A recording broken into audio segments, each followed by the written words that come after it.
Chapter 13, Lawaai, noise. En 1, 2, 3, 1, 2, 3. Op Bongie se telling val ons in. As Bongie starts counting, they start playing. Dis amazing hoeveel geraas, 'n stel tromme, 2 gitare en 1 girl agter 'n mikrofoon kan maak. It's amazing how much noise 1 set of drums, 2 guitars and 1 girl behind a microphone can make. Ons is seker die enigste band wat op so 'n weird manier bymekaar gekom het, maar ons klink regtig nie sleg nie. Een van Bongie se neefs het haar tromstel met sy bakkie gebring. Dit is ongelooflik hoe vinnig sy 'n song se beat leer. Sy het 2 van die liedjies wat ons dusver gespeel het, glad nie geken nie, maar ons het dit 2 keer op die CD-speler geluister en toe kon sy begin saam speel. Dis songs wat my en Zyn weke gevat het om onder die knie te kry. Ek maak nogtans 'n paar foute. Dis heeltemal anders om skielik saam met 2 ander mense te speel. So, they are probably the band that was formed in the weirdest way, thinks Tiaan. But they really don't sound bad. So, one of Bongie's cousins brought her drum kit with his bakkie to the garage. And it's amazing how fast Bongie can learn how to play a song. She's already learned how to play 2 songs that she didn't know at all, and she only listened to it twice on the CD player. And then she could play it. And the songs, and it took Zane and Tiaan weeks to learn those 2 songs. And they are still making mistakes. But they sound completely different now that they have 2 extra people in the band. Ek weet nie wat my ma en pa gaan sê as hulle uitvind my nuwe band oefen in die garage nie. Ek moes hulle seker eers gevra het voor ons begin het, maar Zyn sê altyd 'n mens wag tot die popo van self die fans raak. Dis nie nodig om die ding te gooi nie. So Tiaan wonders to himself, what is his mom and dad going to say when they found out about the new band practicing in their garage? He probably should have asked them first, but Zane told him like, no, let's rather wait and get into trouble and just rather apologize, instead of like stopping it before we even start. Bongie eindig die song met 'n windmakerige tromsolo. Kook water, sê Zyn beïndruk.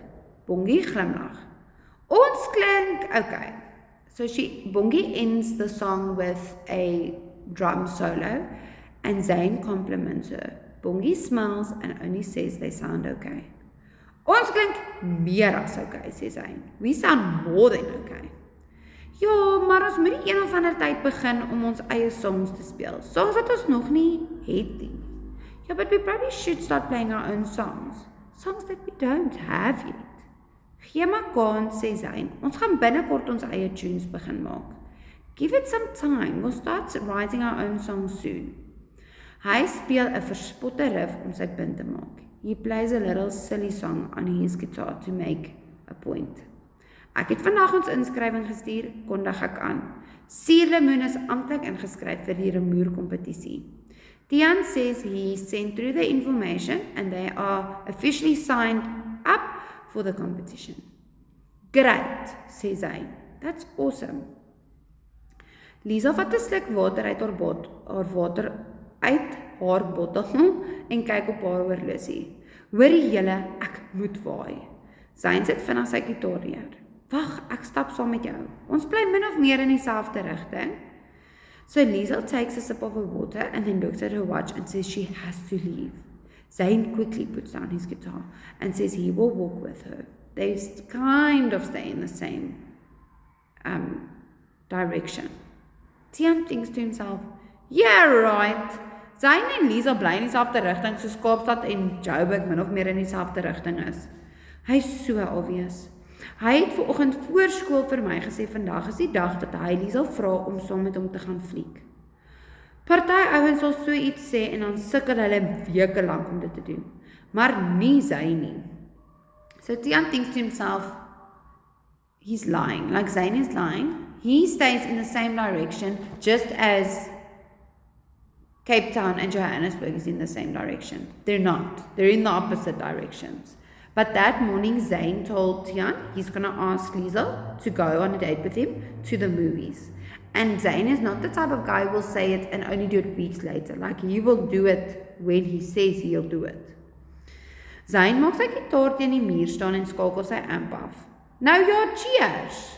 Zayn puts his guitar against the wall, puts it off, obviously the amp, and then says, okay, bye, cheers! Sien julle môre, sê Liesel. See you tomorrow, says Liesel. Bongie glimlag toe hulle uit is. Daar's iets aan die broei. Bongie smiles when both of them leave and says something is stirring there.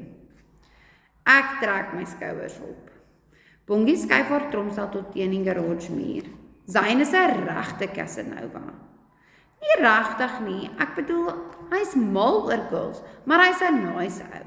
Ek weet nie hoekom ek Zayn skielik wil verdedig nie. Hy sal nie met 'n meisie mors nie. Hy's gewoonlik so erg verlief dat hulle hom met hom mors. So Bongie's moves the drum kit out of the way and says Zayn is a Casanova. So that's obviously referring to the romantic and the type of guy he is. Almost in a sense a player and a charmer. And Tian, even though he doesn't know why he does it, but he stands up for Zayn and says not really, like he loves the idea of girls, but he's a nice guy. And he doesn't, and he says Tian won't mess with her. Usually he is so in love that the girls mess with him. Dinge gebeur net met Zayn. Hy raak verlief op dieselfde manier as wat hy gedurig in die moeilikheid beland, sonder dat hy dit beplan. En hy is nie so dofkop as wat hy lyk nie. So he says things just usually happens with Zayn. He falls in love the same way he gets into trouble. It happens without a plan. And is not as stupid as he looks. Sy lag, she laughs, so this is still Bongie. Dis 'n weird compliment. Ek glimlag. Zayn is weird. So she says the way that Tian was coming up for Zayn sounds weird. And then Tian says, Bongie says that's a weird compliment that Tian made about Zayn. And then Tian smiles at her and says, but Zayn is weird, so it makes sense. Nota aan self. So he writes a note to himself again. Hoe gaan fliek mense op 'n eerste date? Eerste dates is tog veronderstel om 'n manier te wees om mekaar beter te leer ken. Hoe kan jy mekaar beter leer ken as julle in die donker sit in 'n plek waar julle nie net met mekaar mag praat nie? So he writes to himself, why do people go to the movies on their first date? Like, aren't you supposed to get to know each other better on a first date? And then you go to the movies, but you sit in the dark and you go to a place where you're not allowed to talk. Like, it doesn't make sense to him.